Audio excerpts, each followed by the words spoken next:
கொரோனாவின் இரண்டாம் அலை இந்தியாவின் இதயத் துடிப்பை எகிர வைத்துக் கொண்டிருக்கிறது. கொரோனாவால் பாதிக்கப்படுபவர்களின் எண்ணிக்கை நாள்தோறும் லட்சங்களை கடந்து கொண்டிருக்கிறது.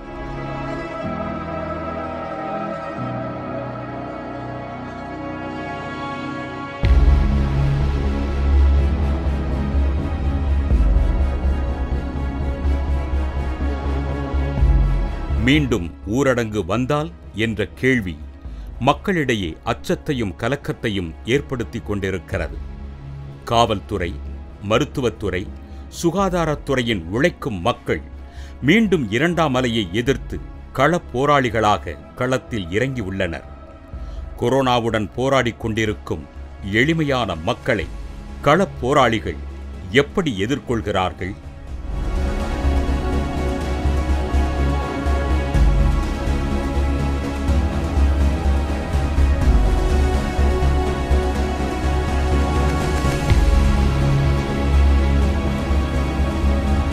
காவல்துறையின் வார்த்தைக்கு கட்டுப்பட்டு தங்கள் தவறுகளை திருத்திக் கொள்ளுபவர்கள் பலர் என்றால், காவல்துறையின் விதிமுறைகளை காற்றில் பறக்கவிட்டு அவர்களின் கடினமான பணிகளுக்கு இடையூறாக அலட்சியமாக இருப்பவர்களும் சிலர் இருக்கிறார்கள். அவர்களை என்ன செய்வது?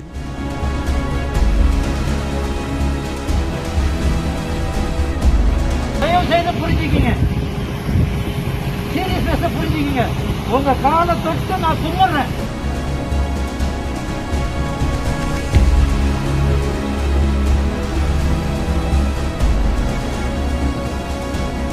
எங்களுக்கு அன்பால் அணைக்கவும் தெரியும், அடங்காத காளைகளை அடக்கவும் தெரியும் என்று சட்டம் ஒழுங்கை முறையாக கடைபிடிக்கிறார்கள் காவல்துறையினர்.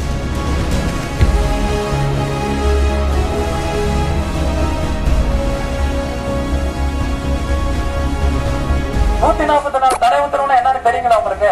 4 பேர் 5 பேர் சேர்த்து போடக்கூடாது, ஒரு டைமுக்கு மேல வெளியே வரக்கூடாது இப்படிங்கிறது தான். அது யாரும் ஃபாலோ பண்ற மாதிரி தெரியல, அதை மதிக்கிற மாதிரியே தெரியல. ஒரு அரசாங்கம் போடுதுன்னா எதுக்குங்க போடுறாங்க? மாவட்டத்தை விட்டு மாவட்டமே போகக்கூடாதுன்னு சொல்லியிருக்காங்க. அவ்வளவு ஸ்ட்ரிக்டா ஃபாலோ பண்றாங்க. ஆனா ஒருத்தர் கூட பக்கம் நீங்க அதை மதிக்கவே மாட்டேங்கிறீங்க. கேட்டா நாங்க போங்க வரங்க அப்படின்னு சொல்லி ஒரு பதில மட்டும் சொல்லி டெய்லி ஒரு சாக்கு போக்கு சொல்றீங்க. அந்த மாதிரிலாம் இருக்காதீங்க சார். கொஞ்சம் ஃபாலோ பண்ணுங்க, கொஞ்சம் அரசாங்கத்துக்கு ஒத்துழைங்க, போலீஸுக்கு ஒரு ஒத்துழைங்க. உங்க உயிர் தான் பாதுகாக்க அப்படின்னு ஒருத்தர் சம்பந்தப்பட்டது இல்லை. சும்மா அது மூலியமா பரவுது அப்படிங்கிறான். யாருமே ஃபாலோ பண்ற மாதிரியே தெரியல.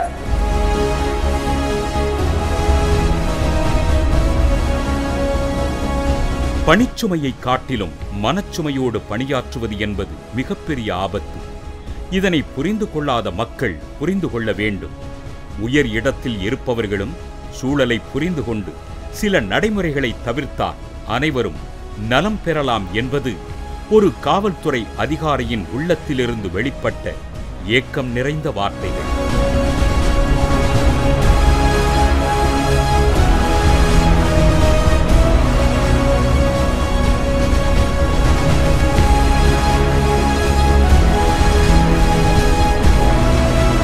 மரணமடைந்த நோயாளியின் உடலை வாங்க மறுத்து போராட்டம், சாலை மறியல், சமூக இடைவெளி இல்லாமை போன்றவற்றால் நூற்றுக்கணக்கில் கூடிய கூட்டத்தால் கொரோனா என்ற நோயை பரிசாக பெற்ற காவலர்கள் எத்தனையோ பேர் இருக்கிறார்கள்.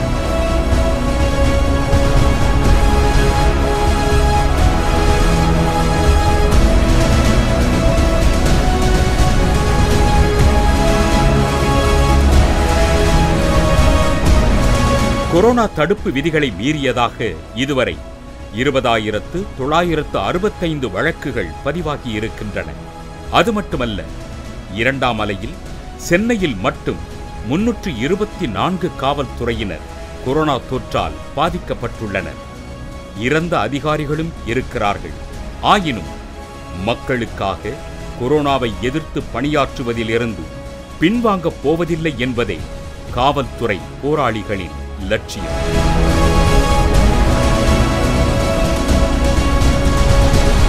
தயவு செய்து பொதுமக்களாகிய நீங்கள் இந்த மாஸ்க் முகக்கவசம் அணிவதை கட்டாயப்படுத்தி உள்ள காரணத்தால் முகக்கவசம் அணியாமல் எக்காரணத்தை கொண்டும் வீட்டை விட்டு வெளியே வரக்கூடாது. காவல்துறை பணியாளர்களின் உழைப்புக்கு நிகராக கொரோனா காலத்தில் தங்களை பொது நலத்திற்காக அர்ப்பணித்து உழைக்கும், நாட்டின் எல்லை காக்கும் பணியில் ஈடுபட்டிருக்கும் தன் மகனை நினைத்து வேதனைப்படுகிற ஒரு தாயின் மனநிலையில் இருந்தார்கள் அவரவர் இல்லத்தின் உறுப்பினர்கள்.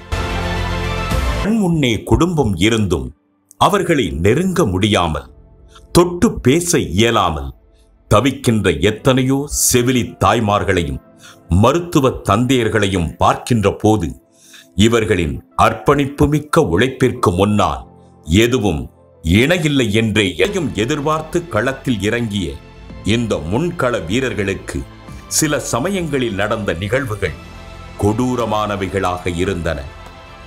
எத்தனையோ உயிர்களை அழிவிலிருந்து காப்பாற்றிய ஒரு மருத்துவரின் உடலை தங்கள் பகுதியில் தகனம் செய்யக்கூட அனுமதிக்கவில்லை சில சுயநலம் பிடித்தவர். செயல்கள் எத்தகைய நெருக்கடியை, மன அழுத்தத்தை மருத்துவர்களிடையே ஏற்படுத்தும் என்பதை ஒரு நொடி யோசிக்க கூட நேரமில்லாதவர்களுக்காக மீண்டும் களப்பணியாற்ற களம் இறங்கி இருக்கிறார்கள் இந்த மருத்துவத்துறை உழைப்பாளிகள், செவிலியர்கள்.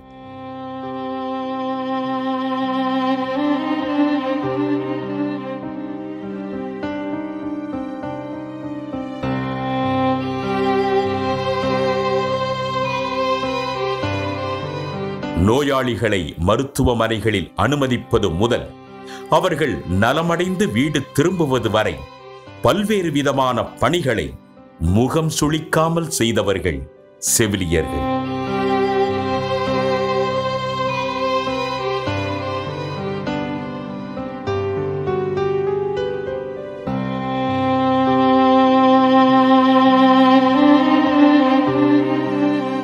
செவிலியர்கள் நடத்திய இந்த சுகாதார யுத்தத்தால் ஒவ்வொரு உயிரும் பிழைத்து எழுந்தன. ஊசி செலுத்துவது, மாத்திரைகளை கொடுப்பது, வெண்டிலேட்டர் இயங்கச் செய்வது போன்ற வேலைகளை அவர்கள் மேற்கொண்டிருந்தார்கள்.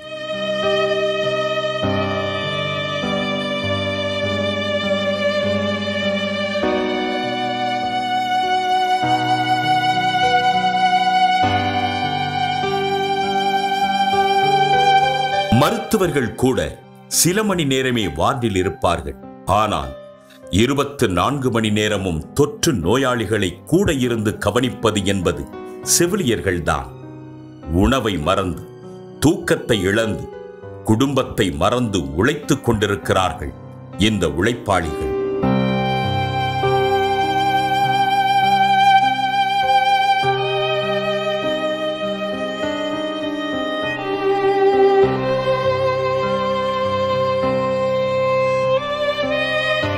ஒவ்வொரு செவிலியரும் ஒரு வார பணிக்கு பிறகு தங்களை 14 நாட்கள் தனிமைப்படுத்திக் கொள்ள வேண்டும். ஆக மொத்தம் 21 நாட்கள் தனிமைப்படுத்துதலுக்காக தங்களை அர்ப்பணித்துக் கொள்ள வேண்டும்.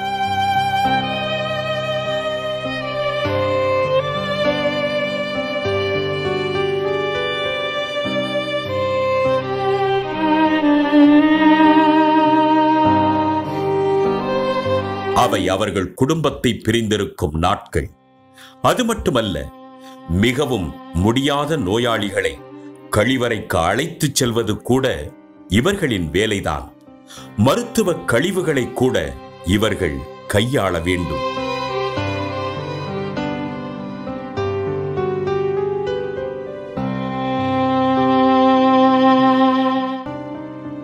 ஒரு பேருந்திலோ அல்லது நமக்கு அருகில் உட்கார்ந்திருப்பவரோ யதார்த்தமாக ஒரு தும்மலோ இருமலோ போட்டால் அவர்களை விட்டு தூர விலகி நின்று அருவருப்புடன் வேடிக்கை பார்க்கும் மனநிலையில் உள்ள நமக்கும் செவிலியர்களின் மனநிலைக்கும் உள்ள வேறுபாடுதான் அவர்களை போராளிகள் என்று சொல்வதற்கான தகுதியை பெற்றுத் தந்திருக்கிறது.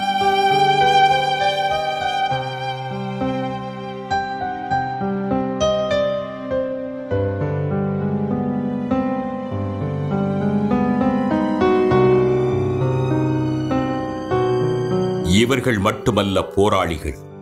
இவர்களோடு இணைந்து நம் இல்லங்களுக்கே தேடி வந்து நம்மை மருத்துவமனைக்கு அழைத்துச் செல்லும் மற்றொரு களப் பணியாளர்கள்தான் ஆம்புலன்ஸ் ஓட்டுநர்கள் என்ற கொரோனா கால போராளிகள்.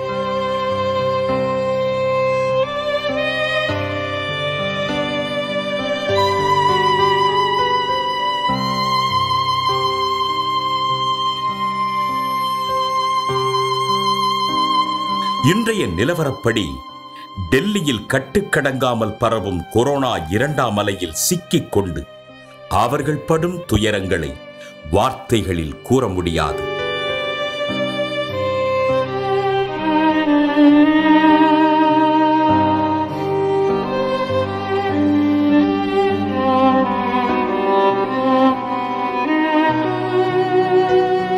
கொரோனா நோயாளிகளை சுமந்து செல்லும் ஆம்புலன்ஸ் ஓட்டுநர்களின் உடல் நலம் இன்று கேள்விக்குறியாகி இருக்கிறது.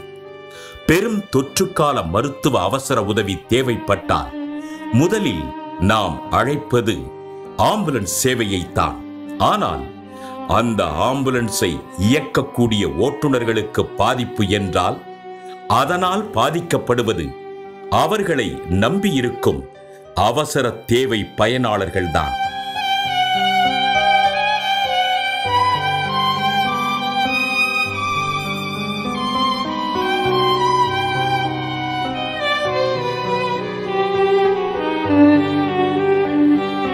அவர்களின் வலி நம்மையும் பாதிக்கும். டெல்லியும் இப்போது இப்படித்தான் திணறிக் கொண்டிருக்கிறது.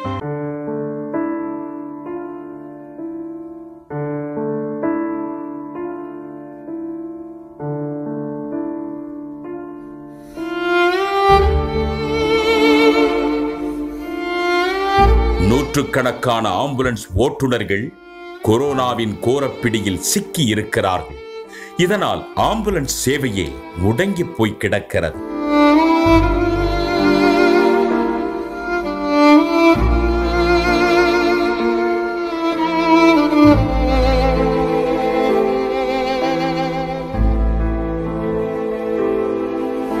முதல் அலையின் போது அவசர உதவி தேவைப்பட்ட பல உயிர்களை காப்பாற்றியது இந்தியா முழுவதும் உள்ள ஆம்புலன்ஸ் ஓட்டுநர்கள்தான். ஆனால் 2ஆம் அலையில் கொரோனாவிடம் இவர்கள் சிக்கிக் கொண்டு விட்டார்கள்.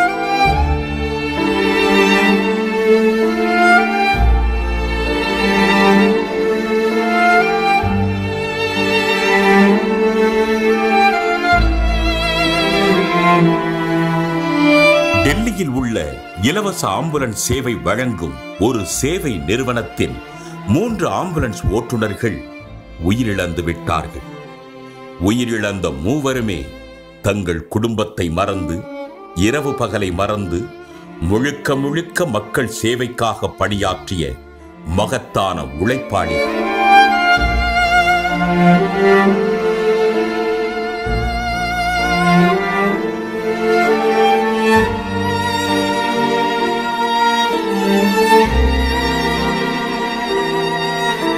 நாட்டை காக்கும் ராணுவ வீரர்களின் தியாகத்திற்கு இணையானது மக்களின் உயிரை காக்கும் இப்படிப்பட்டவர்களின் தியாகம்.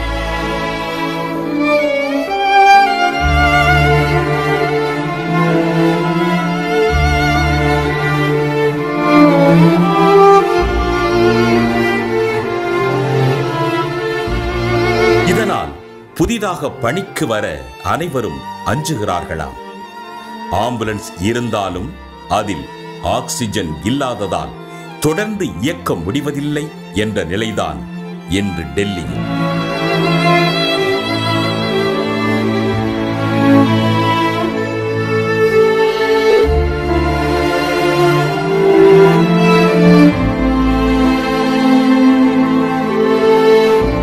ஒரு நாளைக்கு 15 மணி நேரத்திற்கும் அதிகமாக இந்த போராளிகள் உழைப்பதால் கடுமையான மன உளைச்சலுக்கு உள்ளாகி இருக்கிறார்கள்.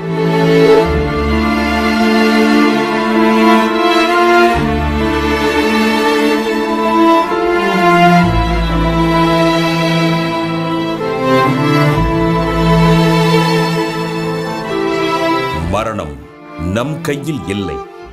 என்றைக்கு நாம் பிறந்தோமோ அன்றைக்கே நமது மரணமும் தீர்மானிக்கப்பட்டு விட்டது. எங்கே, எப்பொழுது, எப்படி என்று எழுதப்பட்டுவிட்ட சாவைக் கண்டு பயமில்லாத வாழ்க்கையை வாழ்பவர்தான் உண்மையான போராளி.